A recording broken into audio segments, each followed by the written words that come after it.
Hello friends, good morning. എല്ലാവർക്കും അർച്ചന ചേച്ചി LLB സീരിയലിൻ്റെ ലേറ്റസ്റ്റ് എപ്പിസോഡ് റിവ്യൂയിലേക്ക് സ്വാഗതം. അങ്ങനെ ചിന്നു JKയുടെ കയ്യിൽ നിന്ന് ടോക്കൺ അഡ്വാൻസ് വാങ്ങുകയാണ് വാടക വീടിൻ്റെ. അതറിഞ്ഞ് മഞ്ജു ചിന്നുവിനെ കുറ്റപ്പെടുത്തിക്കൊണ്ടിരിക്കുകയാണ്. അപ്പോഴാണ് അങ്ങോട്ടേക്ക് അർച്ചന വരുന്നത്. അർച്ചന എന്നിട്ട് ചോദിക്കുന്നുണ്ട്, എന്താണ് ഇവിടെ എല്ലാവരും കൂടി ഒരു സംസാരം, എന്താണ് മോളെ പ്രശ്നമെന്ന് ചോദിക്കുകയാണ്.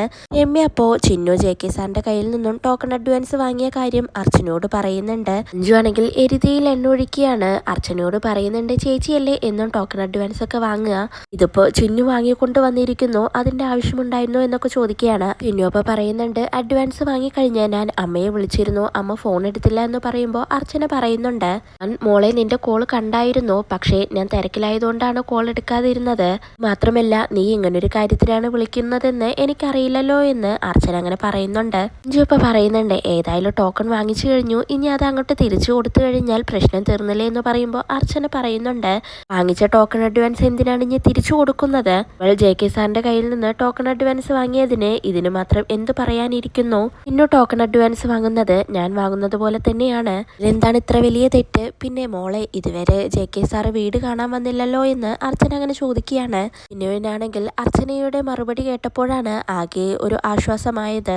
JK അങ്കിള് ഞായറാഴ്ച ഇങ്ങോട്ടേക്ക് വരാമെന്ന് ഏറ്റിട്ടുണ്ട് അമ്മയെന്ന് ചിന്നു അങ്ങനെ പറയുമ്പോൾ അർച്ചന പറയുന്നുണ്ട്, ഞായറാഴ്ച വന്നാൽ ശരിയാവില്ലല്ലോ മോളെ. അങ്ങനെ അർച്ചന പറയുമ്പോൾ മഞ്ജു ചോദിക്കുന്നുണ്ട്, എന്താ ചേച്ചി കാര്യമെന്ന്. അർച്ചന ഇപ്പൊ പറയുന്നുണ്ട്, അന്നാണ് ഞങ്ങളുടെ അച്ഛന്റെ ശ്രാദ്ധം, അന്ന് അതിരാവിലെ തന്നെ ബലിയിടാനായി പോവണം, ചടങ്ങുകളൊന്നും ഇവിടെ ഇല്ലല്ലോ എന്ന് അർച്ചന അങ്ങനെ പറയുമ്പോൾ മുകുന്ദൻ ചോദിക്കുന്നുണ്ട്, അന്നത്തെ ദിവസം JK സാറ് വന്നാൽ സാറിനത് ബുദ്ധിമുട്ടാവുമോ എന്ന് ചോദിക്കുമ്പോൾ ഇന്നു ചോദിക്കുന്നുണ്ട്, അമ്മേ ഞാൻ എന്താണ് JK സാറിനോട് പറയേണ്ടതെന്ന്. മഞ്ജു ഇപ്പൊ പറയുന്നുണ്ട്, അന്നത്തെ ദിവസം ശ്രാദ്ധമായതുകൊണ്ട് മറ്റൊരു ദിവസം വരാമെന്ന് പറഞ്ഞേക്കെ എന്ന് മഞ്ജു അങ്ങനെ പറയുമ്പോൾ അർച്ചന പറയുന്നുണ്ട്, എന്റെ ആവശ്യമില്ല, ഞായറാഴ്ച സാറിനോട് വരരുതെന്ന് നീ പറയരുത് മോളെ, അദ്ദേഹം ഞായറാഴ്ച തന്നെ വന്നോട്ടെ, അന്നായിരിക്കും അദ്ദേഹം ഫ്രീ ആയിട്ടുള്ളത് എന്ന് അർച്ചന അങ്ങനെ പറയുമ്പോൾ ചിന്നു പറയുന്നുണ്ട്, എങ്കിൽ പിന്നെ ഞായറാഴ്ച രാവിലെ വരണ്ട എന്ന് ഞാൻ സാറിനോട് പറഞ്ഞോളാം എന്ന് പറയാണ്. അച്ഛനപ്പോൾ പറയുന്നുണ്ട്, അങ്ങനെ ആവട്ടെ, പിന്നെ അനന്ത സാർ ഇങ്ങോട്ടേക്ക് വരുന്നതിന് മുന്നേ ടോക്കൺ അഡ്വാൻസ് തന്നതിൻ്റെ ബാങ്ക് ഡീറ്റെയിൽസ് എല്ലാം എടുത്ത് നീ റെഡിയാക്കി വെക്കണം, എന്നിട്ട് അത്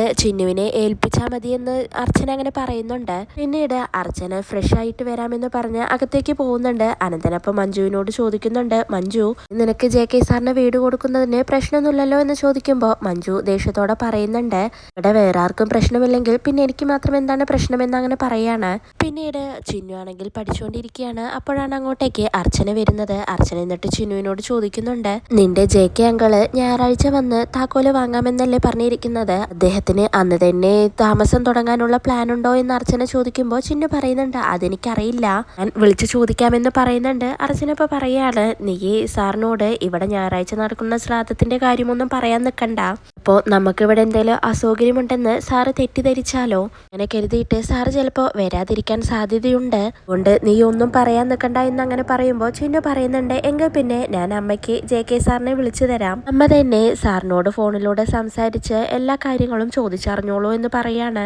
ചിലപ്പോൾ പറയുന്നുണ്ട്, വീട് വാടകയ്ക്ക് കൊടുക്കുന്നത് കൊണ്ട് അതിനെക്കുറിച്ചെല്ലാം സംസാരിക്കണമല്ലോ, നിങ്ങളെല്ലാം വിശദമായിട്ട് തന്നെ സംസാരിക്കണം, ഒന്നാമതായി ആരൊക്കെയാണ് ആ വീട്ടിൽ താമസിക്കാൻ വരുന്നതെന്ന് അറിയണം, പിന്നെ സാറിന്റെ ഫാമിലിയെ പറ്റിയും ചോദിച്ച് മനസ്സിലാക്കണം. അങ്ങനെ അർച്ചന പറയുമ്പോൾ ചിന്നു പറയുന്നുണ്ട്, അമ്മേ സാർ എന്തായാലും ഫാമിലി ആയിട്ട് താമസിക്കാൻ വരുമെന്ന് തോന്നുന്നില്ല, സാറിന് തനിച്ച് താമസിക്കാനാണ് ആ വീട് എടുക്കുന്നത്, സാറിന് ഒറ്റയ്ക്കിരുന്ന് കഥകൾ എഴുതാനാണ് ഇഷ്ടമെന്ന് ചിന്നു അങ്ങനെ പറയുന്നുണ്ട്.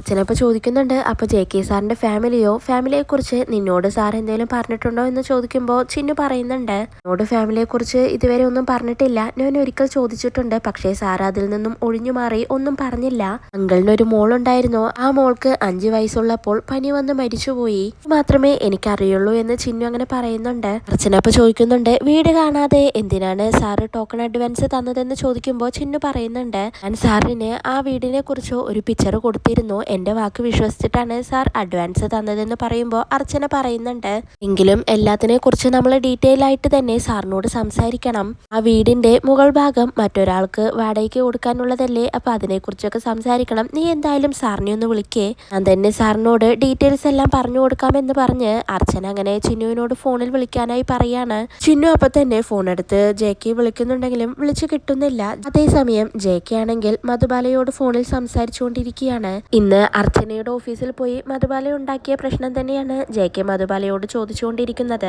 2 വർഷമായിട്ട് നീ എവിടെയായിരുന്നു, എന്നിട്ട് ഇപ്പൊ നീ വന്നത് എന്നെ അപമാനിക്കാൻ തന്നെയല്ലേ എന്ന് JK അങ്ങനെ ചോദിക്കുമ്പോൾ ഒട്ടും വിട്ടുകൊടുക്കാതെ തന്നെ മധുബാലയും തക്ക മറുപടി കൊടുക്കുന്നുണ്ട്. എനിക്ക് എന്താണ് ഇപ്പൊ ഒരു പേടി, 2 വർഷം കഴിഞ്ഞിട്ടും ഇപ്പോഴും തന്നെ ഞാൻ അന്വേഷിച്ചിട്ട് വരണമെന്നുണ്ടെങ്കിൽ അതിന് തക്കതായ കാരണമുണ്ടെന്ന് വിചാരിച്ചോളൂ. വിക്കറ്റ് അർച്ചനയാണല്ലേ ഇപ്പൊ നിങ്ങളുടെ പ്രശ്നം. ഞാൻ അവളെ ഓഫീസിൽ പോയി കണ്ടത് നിങ്ങൾക്ക് സഹിക്കുന്നില്ലാലേ, നിങ്ങളെ വിളിച്ച് എല്ലാം പറഞ്ഞിട്ടുണ്ടാവും അല്ലേ എന്ന് മധുബാല അങ്ങനെ ചോദിക്കുമ്പോൾ JK തിരിച്ചു ചോദിക്കുന്നുണ്ട്, അവളെ അപവാദം പറയാൻ നിനക്ക് എന്താണ് യോഗ്യത, അതിന് എന്ത് അവകാശമാണുള്ളത്, സാധു സ്ത്രീ നിന്നോട് എന്ത് തെറ്റു ചെയ്തു എന്നൊക്കെ JK അങ്ങനെ ചോദിക്കുകയാണ്. മധുബാല അപ്പൊ പറയുന്നുണ്ട്, അർച്ചന ആരാണെന്നും അവള് തമ്മിലുള്ള ബന്ധം എന്താണെന്നും എനിക്കിപ്പോ മനസ്സിലായി. ഈ ബന്ധം തുടങ്ങിയിട്ട് എത്ര വർഷമായി, എനിക്കത് മാത്രം അറിഞ്ഞാൽ മതിയെന്ന് മധുബാല അങ്ങനെ ചോദിക്കുകയാണ്. JK ഒക്കെ അപ്പോൾ ദേഷ്യം വരുന്നുണ്ട്. ഈ നിർത്തടി, അർച്ചന ആരാണെന്ന് നിനക്ക് ഇപ്പോഴും മനസ്സിലായിട്ടില്ല. അർച്ചനയുടെ നിഴലിൽ നിൽക്കാനുള്ള യോഗ്യത പോലും നിനക്കില്ല. ഓഫീസിൽ പോയി അപമാനിച്ച നീയാണ് ഉരുകി ഇല്ലാതായി പോയത്. അർച്ചനയ്ക്ക് ഒന്നും സംഭവിച്ചിട്ടില്ല, കാരണം അവർ ഒരു തെറ്റും ചെയ്തിട്ടില്ല. എന്തായാലും ഇന്ന് ഓഫീസിൽ പോയി അർച്ചനയെ അപമാനിച്ചത് ശരിയായില്ല.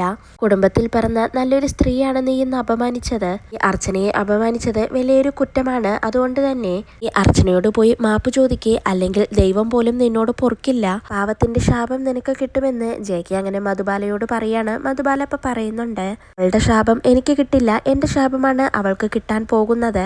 ഇനിയും അലഞ്ഞു തിരിഞ്ഞു നടക്കും. ഞാൻ അവളോട് മാപ്പ് പറയണമല്ലേ, എന്റെ വീട്ടിലെ നായ്ക്കുട്ടിയെ പോലും കിട്ടില്ലെന്ന് മധുബാല അങ്ങനെ പറയുമ്പോൾ JK പറയുന്നുണ്ട്, നായ്ക്കുട്ടിയുടെ വില പോലും നീ മനുഷ്യർക്ക് കൊടുക്കുന്നില്ലല്ലോ, അങ്ങനെയുള്ള നിന്നോട് എനിക്ക് ഒന്നും പറയാനില്ല, ചുട്ടു പോടി എന്ന് പറഞ്ഞുകൊണ്ട് JK ദേഷ്യത്തോടെ ഫോൺ കോൾ കട്ട് ചെയ്യാണ്.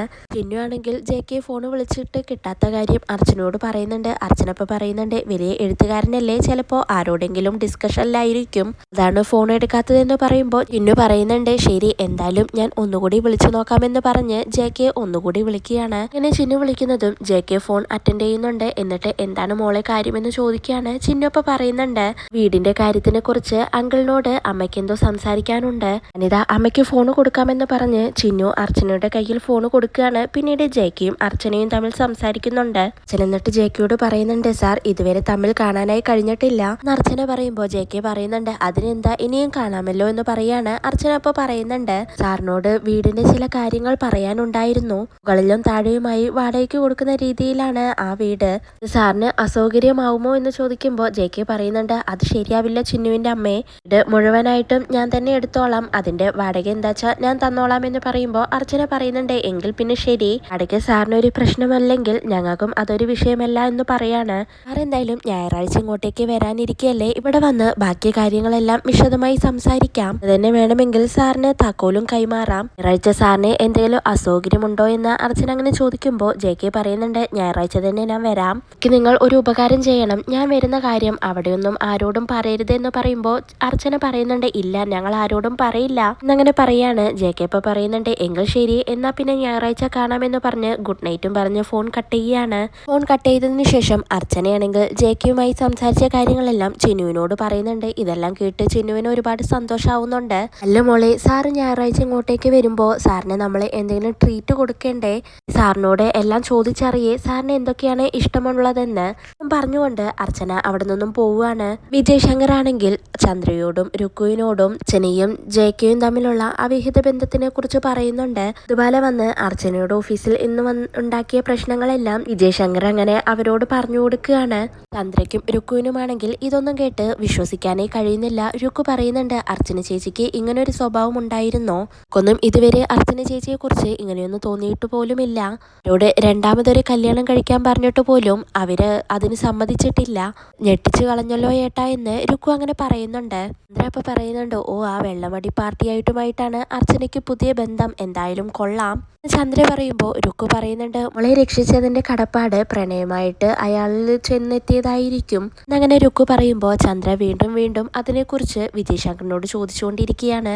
എനിക്ക് അയാൾ തമ്മിൽ എങ്ങനെയാണ് പരിചയം എന്നൊക്കെ ചോദിക്കുന്നുണ്ട്. വിജയ് ശങ്കർ അപ്പൊ പറയുന്നുണ്ട്, അയാൾ ഒരു കേസ് ഏൽപ്പിക്കാനായിട്ട് ആദ്യം എന്നെ കാണാനാണ് വന്നത്, പിന്നെ ഞാൻ അയാളെ ഒഴിവാക്കി വിട്ടു. അപ്പൊ അയാൾ നേരെ അർച്ചനയുടെ അടുത്തേക്ക് പോയി. അർച്ചനയും അയാളുടെ കേസ് ഏറ്റെടുത്തില്ല. പിന്നീട് അയാൾ പലപ്പോഴും അവിടെ വന്നു പോയതായിട്ട് ഞാൻ അറിഞ്ഞിട്ടുണ്ട്. ഏറ്റവും ഒടുവിൽ അയാളും അവളും തമ്മിൽ ഒരു ഓട്ടോറിക്ഷയിൽ സഞ്ചരിക്കുന്നത് നമ്മുടെ ജഗദീഷ് വക്കീൽ കണ്ടു.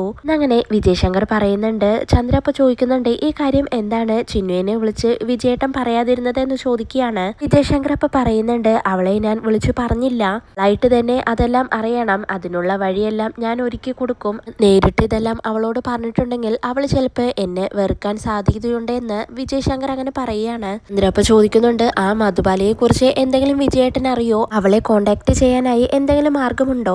അവളെ കോണ്ടാക്ട് ചെയ്യാൻ പറ്റിയാൽ ബാക്കി കാര്യം ഞാൻ ഏറ്റു എന്ന് ചന്ദ്ര അങ്ങനെ പറയുമ്പോൾ വിജയശങ്കർ പറയുന്നുണ്ട്, ഇതുവരെ അവരെ കുറിച്ച് ഒന്നും അറിയാനായി കഴിഞ്ഞിട്ടില്ല, അവര് എവിടെയാണ് താമസിക്കുന്നതെന്നൊക്കെ ഞാൻ ജഗദീഷിനോട് അന്വേഷിക്കാനായി പറഞ്ഞിട്ടുണ്ട് എന്ന് പറഞ്ഞുകൊണ്ട് വിജയശങ്കർ അകത്തേക്ക് പോവുകയാണ്. ചന്ദ്രയാണെങ്കിൽ രുക്കുവിനോട് പറയുന്നുണ്ട്, അർച്ചനയെ തകർക്കാൻ കിട്ടിയ അവസരമാണ് ഇത്, നമ്മൾ വേണ്ടതുപോലെ തന്നെ കൈകാര്യം ചെയ്യണം. അങ്ങനെ ചന്ദ്ര രുക്കുവിനോട് പറയുമ്പോൾ രുക്കു പറയുന്നുണ്ട്, അർച്ചന ചേച്ചി വക്കീലാണ്, അവര് മാനനഷ്ടത്തിന് കേസ് കൊടുത്താൽ നമ്മളെല്ലാവരും കുടുങ്ങുമെന്ന് പറയുമ്പോൾ ചന്ദ്ര പറയുന്നുണ്ട്, ഒരു കേസ് കൊടുക്കാൻ പറ്റാത്ത വിധം നമ്മൾ ഇതിനെ കൈകാര്യം ചെയ്യണം. നാട്ടിലെ അർച്ചനയെ നാട്ടിക്കാൻ ഇതിലും വലിയൊരു അവസരം ഇനി കിട്ടാനില്ല. അർച്ചനയ്ക്ക് നോവണം, ആ രീതിയിൽ വേണം നമ്മൾ ഇതിൽ ഇടപെടാൻ. ആയാലും അച്ചു വിളിക്കുമ്പോൾ നീ ഈ കാര്യം അവനോട് പറയണം. ചില വിശേഷങ്ങളെല്ലാം അവനും അറിയട്ടെ. അത് മാത്രമല്ല അർച്ചനയുടെ നമ്പർ നീ അവന് അയച്ചു കൊടുക്കുകയും വേണം. എന്തായാലും നിന്നോട് അർച്ചനയുടെ നമ്പർ ചോദിച്ചുകൊണ്ടിരിക്കുകയല്ലേ എന്ന് പറയുമ്പോൾ രുക്കു പറയുന്നുണ്ട്, ഇവന്റെ മനസ്സിൽ ഈ പ്രശ്നം കുത്തിനിറയ്ക്കുന്ന കാര്യം ഞാൻ ഏറ്റു.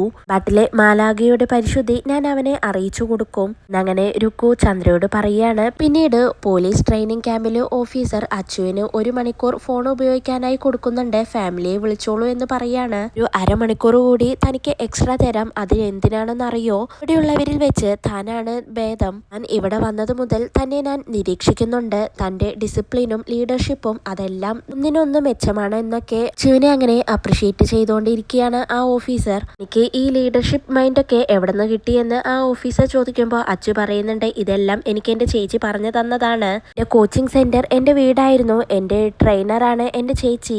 എപ്പോഴും എനിക്ക് നല്ല കാര്യങ്ങൾ മാത്രമേ പറഞ്ഞു തന്നിട്ടുള്ളൂ എന്നെല്ലാം ആദവരാതെ അർച്ചനയെ കുറിച്ച് അച്ചു അങ്ങനെ ആ ഓഫീസറിന് പറഞ്ഞു കൊടുക്കുകയാണ്. പിന്നീട് അച്ചു പറയുന്നുണ്ട്, ഫാമിലി മീറ്റിൽ ചേച്ചിയെയും ഏട്ടന്മാരെയും എല്ലാവരെയും കാണണമെന്ന് എനിക്കുണ്ട് എന്നങ്ങനെ അച്ചു പറയുമ്പോൾ ആ ഓഫീസർ പറയുന്നുണ്ട്, അതിന് വേണ്ട പേരിന്റെ ലിസ്റ്റുകളെല്ലാം താൻ എനിക്ക് തന്നോളൂ, വിസിറ്റേഴ്സിനുള്ള പെർമിഷൻ ഞാൻ തരാം, ഞാനത് രജിസ്റ്റേർഡ് ചെയ്തോളാം. എന്തായാലും തന്റെ ചേച്ചിയും സഹോദരന്മാരും അങ്ങോട്ടേക്ക് വരുമ്പോൾ എന്നെ ഒന്ന് അവരെ പരിചയപ്പെടുത്തണമെന്ന് ആ ഓഫീസർ അങ്ങനെ അച്ചുവിനോട് പറയാണ്. ഇതെല്ലാം കേൾക്കുമ്പോൾ അച്ചുവിനും ഒരുപാട് സന്തോഷാവുന്നുണ്ട്. പിന്നീട് ഫോണും വാങ്ങിച്ചുകൊണ്ട് അച്ചു അവിടെ നിന്നും പോവുകയാണ്. ഇതോടെയാണ് ഇന്നത്തെ എപ്പിസോഡ് അവസാനിക്കുന്നത്.